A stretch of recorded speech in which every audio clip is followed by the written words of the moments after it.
अश्विनी दुबे, आपको हैरानी थी या आपको भी लगता था अश्विनी दुबे कि हाईकोर्ट से भी राहुल गांधी को झटका लगेगा? आपको पता था क्या?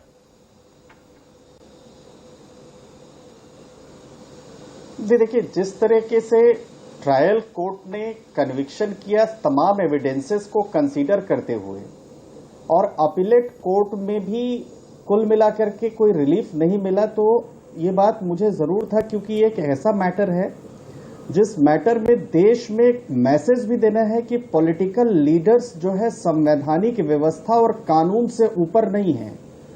और इसीलिए कोर्ट ने अपने आज के जजमेंट में कहा कि अगर हम कम सजा देते हैं तो गलत संदेश जाएगा। गलत संदेश यानी एक रिफॉर्मेटिव एक्शन की जो बात होती है, जो राजनीति में शुचिता खत्म हो गई है और लोग आरोप लगाने लगे और किसी लेवल तक जा रहे हैं उसको लेकर के। दूसरा, हमारे लायक मित्र अभी विकास जी कह रहे थे, वीडियो बार बार देख करके ये ज्यूरी भी बन गए, कंप्लेनेंट भी बन गए, जजमेंट गिवर भी बन गए, सब बन गए।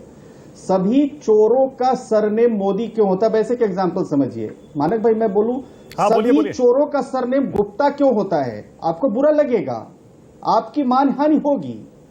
अगर मैं ये कहूं कि एक इंडिविजुअल चोर है तो समझ में आया कि पूर्णेश मोदी या एबीसी की नई मानहानि होती है।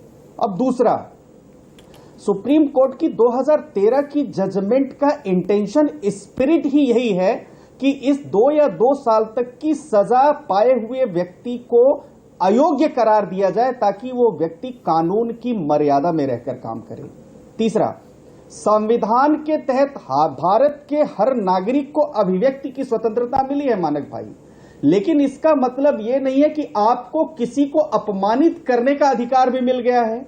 चौथा, आईपीसी की धारा 499 में मानहानि को तो परिभाषित किया गया है, लेकिन कुछ बोलकर, लिखकर, पढ़कर, इशारों, तस्वीरों की जरिए किसी भी व्यक्ति की प्रतिष्ठा पर लांछन लगता है। फिर मैं पुनः कह रहा हूं, किसी भी व्यक्ति की प्रतिष्ठा पर लांछन लगता है तो मानहानि माना जाएगा। अब एक बात हम तीसरी तरफ आते हैं, क्या जजमेंट मैजिस्ट्रेट कोर्ट की जो जजमेंट है वो जजमेंट बिना किसी एविडेंस के है कि अपीलेट कोर्ट ने भी उसी लाइन पर ऑर्डर कर दिया? क्या हाई कोर्ट ने भी उसी लाइन पर ऑर्डर कर दिया? यानी जो व्यवस्था है, जिस व्यवस्था के तहत कोर्ट्स की हायरार्की बनी हुई है कि वो देख करके निर्णय देती हैं, वो हायरार्की पर आप सवाल खड़ा कर रहे हैं। अब उसके बाद एक बड़ा प्रश्न जो है वो एक खड़ा होता है कि जब मान लीजिए कि किसी केस में अगर सजा हुई, जब आप फेवर में केस आता है तो हम कहते हैं न्याय की जीत है। यहां न्यायिक व्यवस्था पर प्रश्न खड़ा करने का प्रश्न कहां से आता है? यहां पर तो प्रश्न खड़ा होना चाहिए कि उस केस में क्या पॉइंट्स हैं, क्या पॉइंट्स नहीं है। मैं कानून का विद्यार्थी हूं। ओके, वर्सेस लगाइए विकास गुप्ता और अश्विनी दुबे को लाइए, वर्सेस लगाइए। प्रेमचंद जी, आचार्य जी और शिवम, एक सेकंड में आ रहा हूं। देखिए, क्योंकि बड़ी दिलचस्प कानूनी बहस चल रही है। विकास गुप्ता का कहना है कि उन्हें हैरानी हुई, वो शॉक हो गए जब हाईकोर्ट से भी राहुल गांधी को झटका लगा, जबकि अश्विनी दुबे कह रहे हैं ये फैसला तो आना ही था। लाइए जरा दोनों को, वकीलों की बहस सुने और जनता भी समझे कि दोनों तरफ से कोर्ट में जो दलीलें दी जा रही हैं उनमें कितना दम है। अश्विनी दुबे, लेकिन अगर इस तरह के बयानबाजी, राजनीतिक बयानबाजी सारी कोर्ट में जाने लगी तो फिर आपको पता है बाढ़ आ जाएगी इस तरह के मामलों की। हर दिन इस तरह के आरोप हर तरफ से लगाए जाते हैं। नहीं तो लेकिन मानक भाई, ये राजनीतिक बयानबाजी मोदी वर्सेस गांधी होगी ना।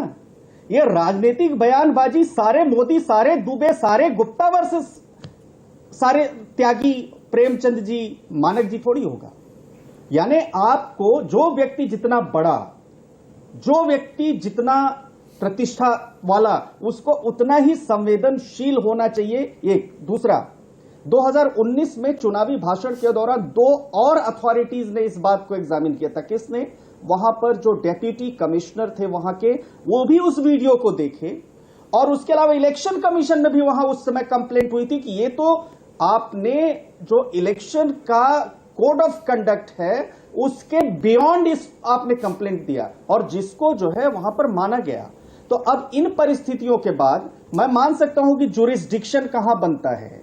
मैं मान सकता हूं कि आप ये प्रश्न खड़ा कर सकते हैं कि ठीक है, बिल्कुल आप कहीं ना कहीं लैक्यूना है लीगल फ्लॉज में, लेकिन जब तक स्पेसिफिक आप नहीं करते कि किस मोदी के बारे में आप कह रहे हैं, तो हर एक मोदी की प्रतिष्ठा, मैं तो यही समझता हूं 499 500 के तहत हर मोदी की प्रतिष्ठा धूमिल होगी। और एक और बात, भारत के संविधान का बड़ी थिन लाइन है मानक भाई, बड़ी पतली सी लाइन है फ्रीडम ऑफ स्पीच और एक्सप्रेशन और रीजनेबल रिस्ट्रिक्शंस के बीच में, बड़ी पतली सी लाइन है धर्म संसद और धर्म में दूसरे लोगों का अपमान करने के बीच में, बड़ी पतली सी लाइन है। अगर आप देखेंगे तो आपको अपनी बात मर्यादा पूर्वक, लिमिटेशन में, संवैधानिक रूप से सही कहने में और वहीं पर उस मर्यादा को ओके, आपकी बात अगर मानूं अश्विनी दुबे, इसका मतलब सुप्रीम कोर्ट से भी निराशा हाथ लगेगी राहुल गांधी को। आप ये कह रहे हैं सुप्रीम कोर्ट से भी सजा बरकरार रहेगी, ज्यादा चांसेस इसी बात के हैं। देखिए ये तो मैं माननीय सुप्रीम कोर्ट के विजडम पर डिपेंड करेगा मानक भाई, लेकिन अभी 3 कोर्टों की फाइंडिंग है और कॉन्करेंट फाइंडिंग जब आती है तो नॉर्मल केसेस में सुप्रीम कोर्ट इंटरफेयर नहीं कर सकता। आप क्या करते अगर आप राहुल के वकील होते तो? क्या कह सकता है, आप क्या करते कि अपील को ही डिसाइड करने के लिए अपील डिसाइड करवाते कि विद इन टाइम लिमिट में सेशंस कोर्ट जो अपील पेंडिंग है 1 महीने 2 महीने के अंदर डिसाइड कर दे। ओके, प्रेमचंद मिश्रा,